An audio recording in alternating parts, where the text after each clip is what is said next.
हरे कृष्णा, राधे राधे दोस्तों। कैसे हैं आप सभी लोग। आशा करती हूँ कि आप सारे फ्रेंड्स बहुत ही ज़्यादा अच्छे होंगे। मैं भी बिल्कुल ठीक हूँ और आप सभी लोगों का मेरे चैनल इंडियन ब्लॉग विद शिखा में बहुत बहुत स्वागत है। सो फ्रेंड्स, सबसे पहले आप सभी लोगों को गंगा दशहरा की हार्दिक शुभकामनाएं। आज 9 जून है और 9 जून को जो है गंगा दशहरा का पर्व मनाया जाता है। गंगा दशहरा का पर्व हम बहुत ही धूमधाम से मनाते हैं। ज्येष्ठ शुक्ल पक्ष की 10वीं तिथि को हम गंगा दशहरा का पर्व मनाते हैं।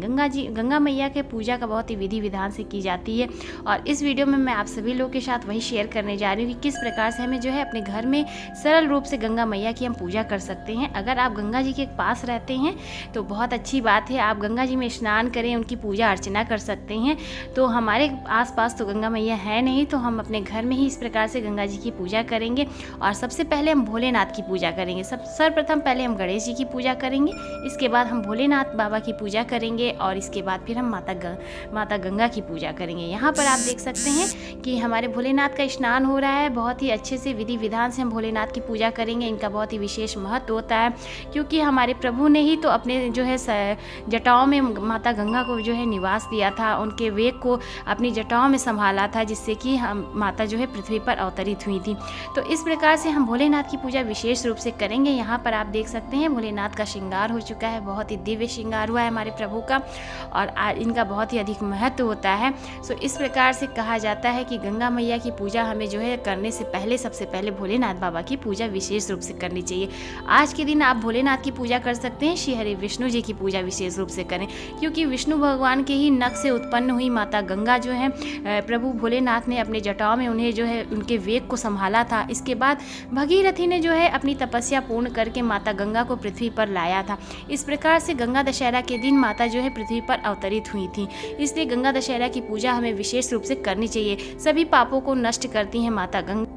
हम मनुष्य जो होते हैं पापी होते हैं, अपने पापों को धुलते हैं माता गंगा में और माता हमें जो है पवित्र कर देती हैं, हमारे सारे पापों को नाश करती हैं। इसलिए हमें माता गंगा को बार बार कोटि कोटि प्रणाम करना चाहिए, उनकी पूजा अर्चना करनी चाहिए। और इस प्रकार से देखिए मैं थोड़ी सी तैयारी कर रही हूँ। माता गंगा की पूजा मैं किस प्रकार से करती हूँ सरल विधि के द्वारा अपने घर में वही शेयर कर रही हूँ। यहाँ पर आप देख सकते हैं इस प्रकार से बाजार में आपको मिल जाएंगे ये पत्तल आते हैं प्रसाद के लिए। आप उसमें केले के पत्ते रख सकते हैं, पान के पत्ते, आम के पल्लो, इस तरह से आप रख सकते हैं। या आपको जो बाजार आपने देखा होगा कि नदी तालाब सरोवर में जो हम लोग दीपक जो है इस तरह से गंगा में विसर्जित करते हैं, उस तरह से भी आप पत्तल बने आते हैं, उससे आप ले सकते हैं। या आप दिए भी जला सकते हैं, दीपक भी आप यहाँ पर ले सकते हैं। 10 की जो है संख्या हम रखते हैं पूजा में। यहाँ पर मेरे पास देखिए थोड़े से बर्तन इस तरह से हैं, तो मैंने यहाँ पर 5 पत्तल लिया है। मैंने सभी में 2-2 दीपक रखे हैं, तो 10 की संख्या में मैंने यहाँ पर दीपक जो है रखा है और हम दीपक प्रज्वलित करेंगे। आप यहाँ पर दीपक भी प्रज्वलित कर सकते हैं। आप यहाँ पर मिट्टी के जो दिए आते हैं उनका भी प्रयोग कर सकते हैं 10 की संख्या में। और इस प्रकार से देखिए मैं सभी चीज़ों को अलग हटा दे रही हूँ। और अब हम यहाँ पर जिस पात्र में आप गंगा माता का आवाहन करें उसे अच्छे से सजाएं। तो यहाँ पर देखिए मैं चंदन से और रोली से इस प्रकार से टीका लगा के सजा ले रही हूँ। इसके बाद फिर हम बीच में भी इस तरह से जो है टीका और चंदन रखेंगे। ये मेरा नया परात पूजा का है, मैं इसी में पूजा करती हूँ। इसके अलावा मैं इसे जो है अपने किचन में जो है कभी प्रयोग नहीं करती हूँ, केवल पूजा का ही जो है ये पात्र है। तो बस इस तरह से हम जो है टीका चंदन इसमें करेंगे। और अब मैं जो है इसमें यहाँ पर थोड़ा सा पुष्प अर्पित करूँगी। माता का आवाहन करेंगे, हम गंगा मैया को बुलाएंगे, उनके आशीर्वाद को प्राप्त करेंगे। सबसे पहले हम यहाँ पर थोड़ा सा जो है चांदी के लोटे में मैंने गंगा जल ले लिया है और इसमें थोड़ा सा हम गंगा जल भी डालेंगे।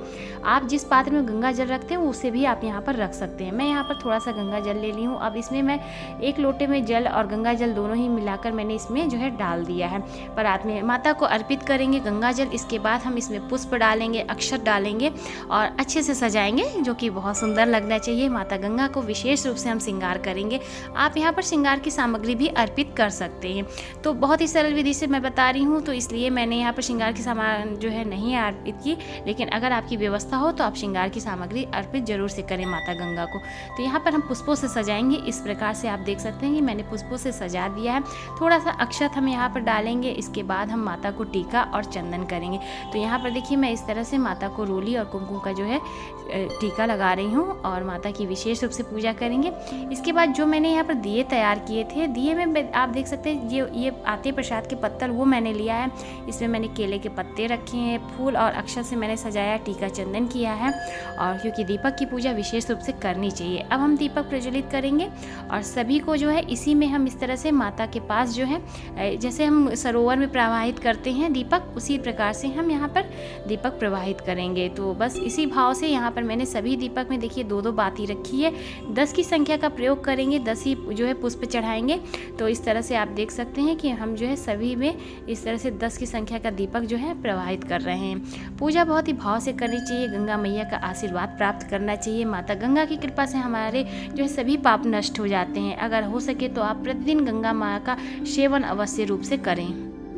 थोड़ा सा आप गंगा जल लें, अपने जल में मिलाएं और विधिवत रूप से पूजा करें। आज के दिन गंगा जल से सभी देवी देवताओं को स्नान कराएं, उनकी पूजा अर्चना करें।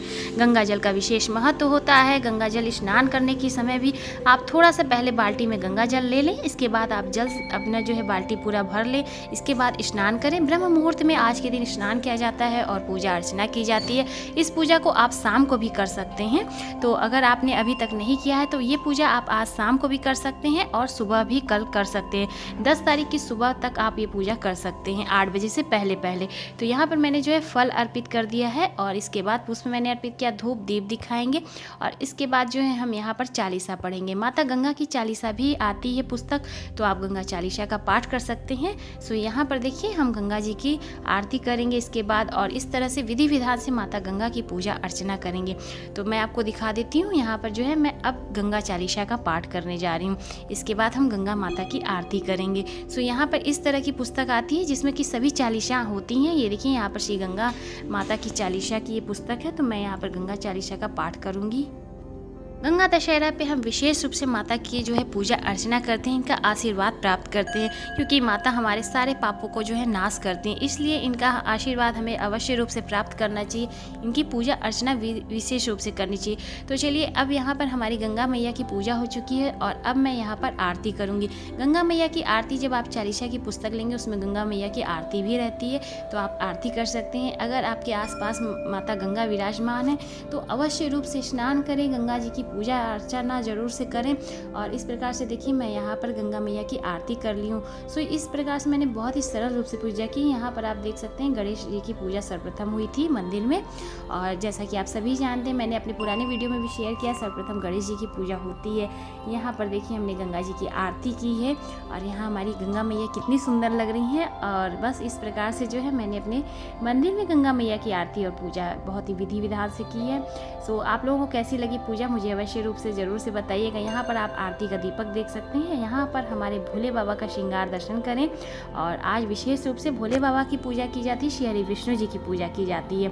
तो मंदिर में मेरी सभी देवी देवताओं की पूजा हो चुकी है। यहाँ पर भोग प्रसाद रखा हुआ है, सुबह की पूजा मैंने की है और अगर आपने अभी तक पूजा नहीं की है तो शाम को अवश्य रूप से पूजा करें। इसमें जो है सुबह का महत्व होता है पूजा का और शाम का भी विशेष प्रदोष काल में आप ये पूजा बहुत ही विधि विधान से कर सकते हैं और दीपक प्रज्वलित कर सकते हैं। और अगर आपके पास समय हो नहीं है तो आप 10 तारीख की सुबह 8 बजने से पहले आप ये पूजा समाप्त कर सकते हैं। तो इस प्रकार से आप जो है गंगा दशहरा की पूजा विधि विधान से अपने घर के मंदिर में बहुत ही सरल विधि के द्वारा कर सकते हैं। उम्मीद करती हूँ आज की वीडियो आप लोगों को पसंद आई होगी। तो प्लीज़ वीडियो को लाइक कीजिएगा, ज़्यादा से ज़्यादा शेयर कीजिएगा।